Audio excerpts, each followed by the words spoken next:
Siamo a Venezia, il sole naturalmente ci accoglie per presentare cosa? Per presentare una guida, ma una guida speciale, una guida digitale che potete trovare sul vostro tablet, sulla vostra telefonino, perché questa è la particolarità di Venezia, la guida dei vini del Veneto prodotta da Ice Veneto. Siamo in compagnia con coloro che in qualche modo oggi hanno presentato questa guida. Emanuela, ci vuoi presentare i nostri ospiti? Sì, abbiamo innanzitutto il presidente regionale di Ice Veneto, Marco Aldegheri, poi abbiamo il responsabile regionale per la guida a Venezia che è Giovanni Geremia e poi abbiamo il padrone di casa, il delegato di Venezia Giampaolo Breda.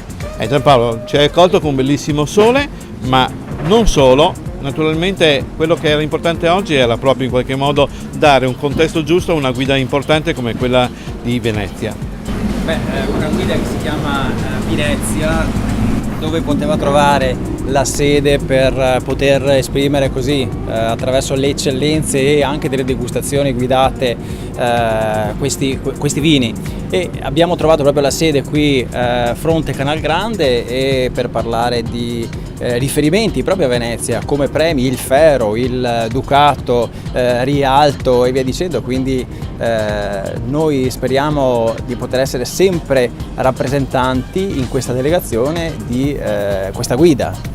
Sì, ricordavi proprio questa grande caratterizzazione del territorio, perché in qualche modo il territorio influisce in maniera altamente positiva su quelle che sono le degustazioni di questi vini.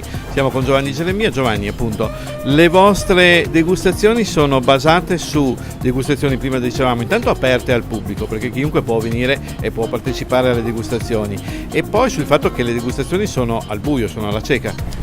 Sì, le degustazioni sono suddivise territorialmente per zone omogenee, in modo tale da poter valutare i vini di una determinata zona totalmente alla cieca, assolutamente senza sapere che prodotto stiamo valutando da un punto di vista di cantina, solamente sapendo la tipologia del prodotto e l'annata di questo prodotto.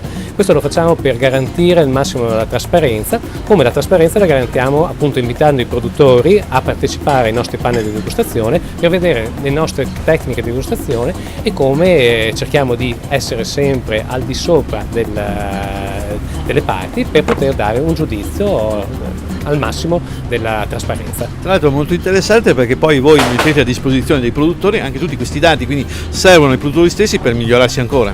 Riusciamo a mettere a disposizione ai produttori tutti i dati, da quest'anno poi utilizzando la scheda digitale riusciamo a dare anche le singole caratteristiche organolettiche del vino degustato, quindi dal panel potranno vedere come il loro vino ha ottenuto un determinato punteggio e quali sono le caratteristiche dal punto di vista visivo, olfattivo e gustativo, per poter poi aprire anche un dibattito, una scelta dal punto di vista tecnico per migliorare ancora magari il loro prodotto.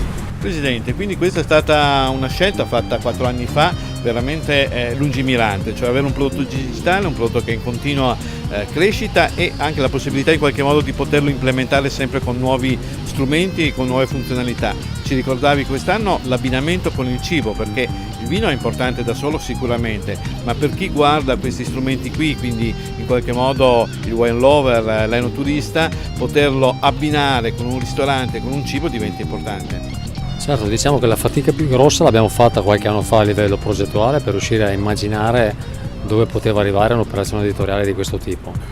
Pezzo dopo pezzo nel corso degli anni abbiamo implementato ogni volta con ogni nuova pubblicazione aggiungendo degli sviluppi nuovi. L'abbinamento al cibo era e rimane una delle nostre caratteristiche principali, su quello ci distinguiamo sicuramente come mondo professionale ed era abbastanza naturale per noi poter immaginare che prima o dopo l'abbinamento potesse diventare qualcosa di più interattivo anche su una guida di questo genere. Quindi per la prima volta quest'anno sul serio riusciamo a mettere a portare alla fine questo lavoro e quindi trasformare quell'obiettivo in un risultato acquisito. Manuela, tra l'altro noi abbiamo appena assistito appunto alla presentazione di questi vini che sono stati premiati e a queste degustazioni guidate appunto dai sommelier dell'Ice che in qualche modo presentavano il vino e c'era l'abbinamento, cioè veramente è stato bello come tutti si sono misurati con un possibile o probabile abbinamento culinario, no? Sì, questo è un altro valore aggiunto della guida, perché oggi l'abbiamo voluto mettere in scena durante la presentazione di Venezia 2018 e durante la presentazione dei vincitori. Però ecco, anche sulla guida online è possibile per ogni vino ricercare anche l'abbinamento proposto dal sommelier. Quindi questa è un'informazione in più che riusciamo a dare sul vino per collocarlo anche nella tavola con il giusto abbinamento. Quest'anno poi ci sono anche altre novità, come dicevamo prima.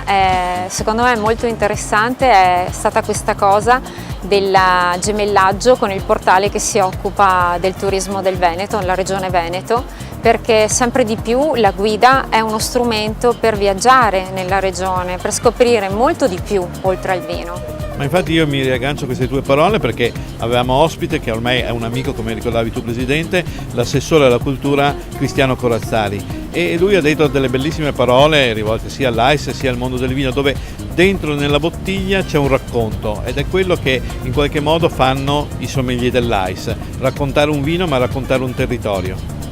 Il racconto del vino è un po' la nostra mission, è chiaro che su quello dobbiamo essere bravi a perfezionare sempre di più il lavoro che stiamo facendo e anche a trovare nuove chiavi di lettura in un mondo che ha sempre un bisogno famelico di stimoli e di modi anche diversi di proporre le cose. Abbiamo anche noi grande bisogno di confrontarsi, quindi oggi c'è un mondo che si sta muovendo anche con attenzioni diverse. La cucina ha in qualche modo sdoganato il rapporto con il grande pubblico e da parte nostra diciamo che era anche il momento più opportuno per riuscire ad avvicinare il grande pubblico, parlando prima che di vino che di piatti. Ultimissima cosa, abbiamo avuto ospite anche il Presidente nazionale Maietta, e con lui ci ritroveremo fra poco a Milano. Ci ritroveremo esattamente tra 8 giorni, sabato prossimo, in quel di Milano, per presentare il lavoro della guida nazionale di vite. Venezia è a tutti gli effetti un pezzo, una parte integrante di un lavoro che viene portato avanti a livello nazionale dalla struttura di AIS. Quindi continuate a seguirci, appuntamento a Milano per la guida vite. Grazie.